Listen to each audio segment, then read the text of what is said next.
est notre deuxième fournisseur de technologie, troisième investisseur et quatrième partenaire commercial en Europe.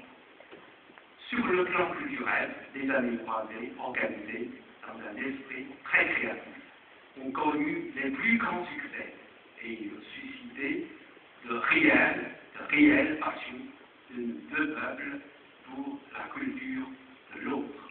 La tour Eiffel illuminée en rouge et la patrouille de France survole la Grande Muraille sont des images gravées dans la mémoire des Chinois et des Français.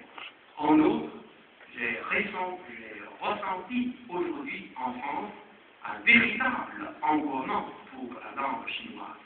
À l'heure actuelle, il y a 13 000 lycéens et étudiants français apprennent le chinois. Et plus de 20 000 jeunes chinois sont en France pour leurs études. Les années 2006 et 2007 sont marquées par le programme d'échange de 800 jeunes entre la Chine et la France. 400 jeunes français sont arrivés en Chine lors de sa dernière visite en France par le Premier ministre chinois. 200 y ont déjà fait leur voyage. Bientôt, ce seront 400 jeunes Chinois qui viendront successivement en France. La Genève, c'est l'avenir des relations de nos deux pays, c'est le garant de la continuité de notre amitié et de notre coopération.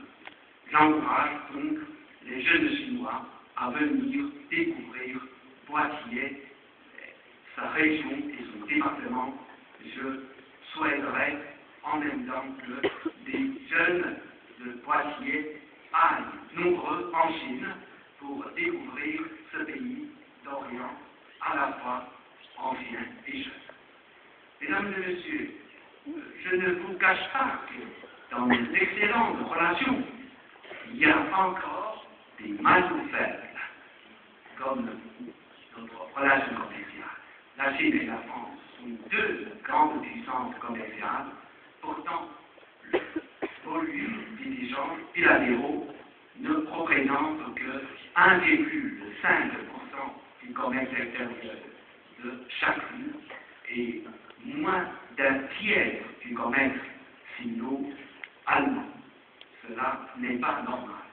L'une des raisons principales de cette insuffisance est que la coopération entre les PME et PMI de nos deux pays n'est pas assez développée.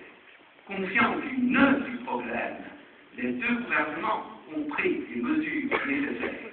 Ainsi, 1400 PME PMI françaises supplémentaires sont venus en Chine en 2005 pour explorer le marché chinois. Mais le taux de réussite de leur démarche en Chine n'est pas encore celui qu'on attendait. Il faut que nous rattrapions ce retard.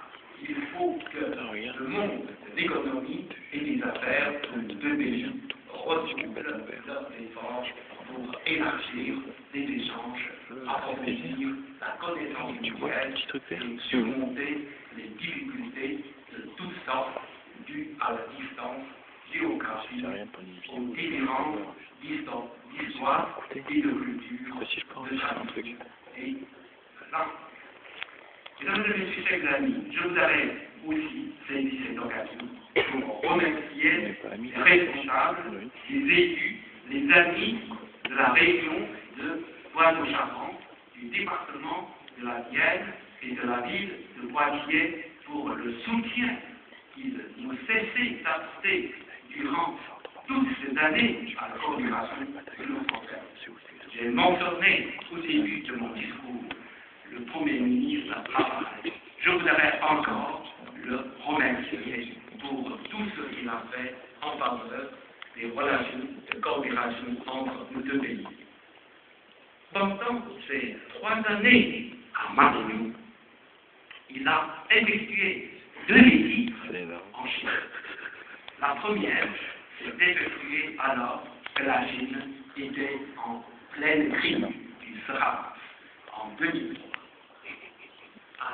Notre proverbe chinois dit, c'est dans le moment difficile qu'on reconnaît ce vrai ami.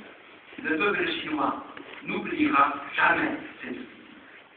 Récemment, une délégation chinoise conduite par un vice-président professionnel avait une visite dur au piège dans votre région. Cette délégation a été chaleureusement reçue par Madame Royale, présidente du Conseil régional. Les deux parties sont convenues de renforcer encore davantage la coopération entre les deux régions. Je m'en félicite vivement. Les exemples ne manquent pas pour démontrer la vitalité et l'excellence de notre coopération.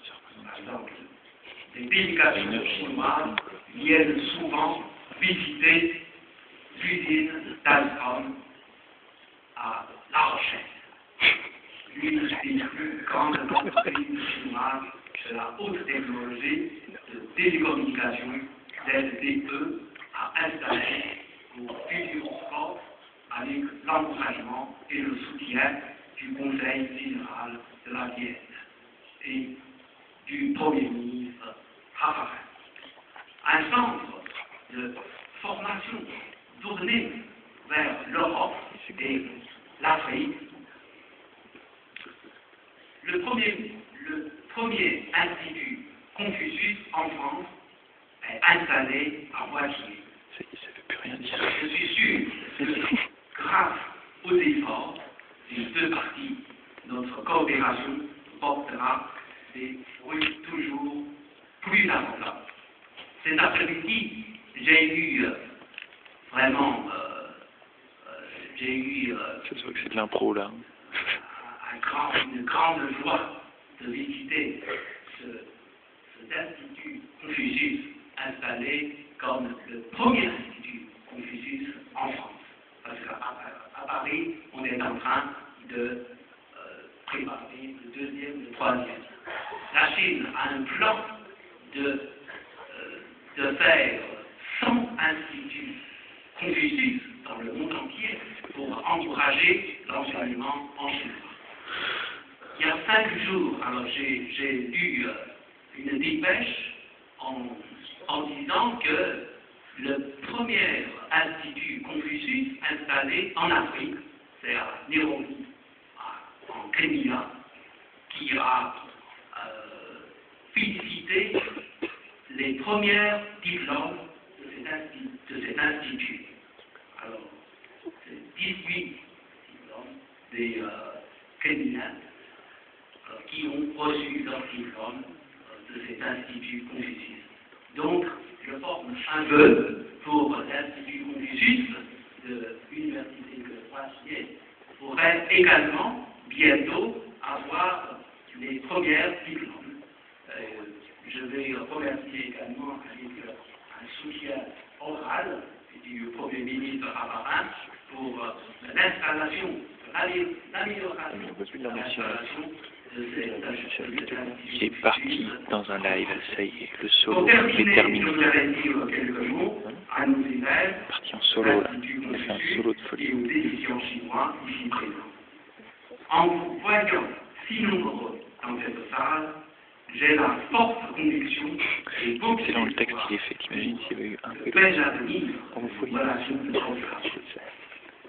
J'encourage nos jeunes Chinois à bien travailler pour maîtriser le français et contribuer plus tard à la promotion de l'amitié sino-française qui doit rester éternelle.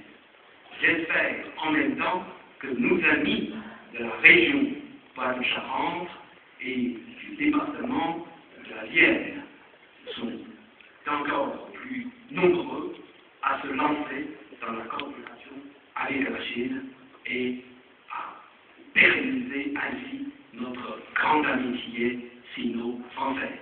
Je vous remercie.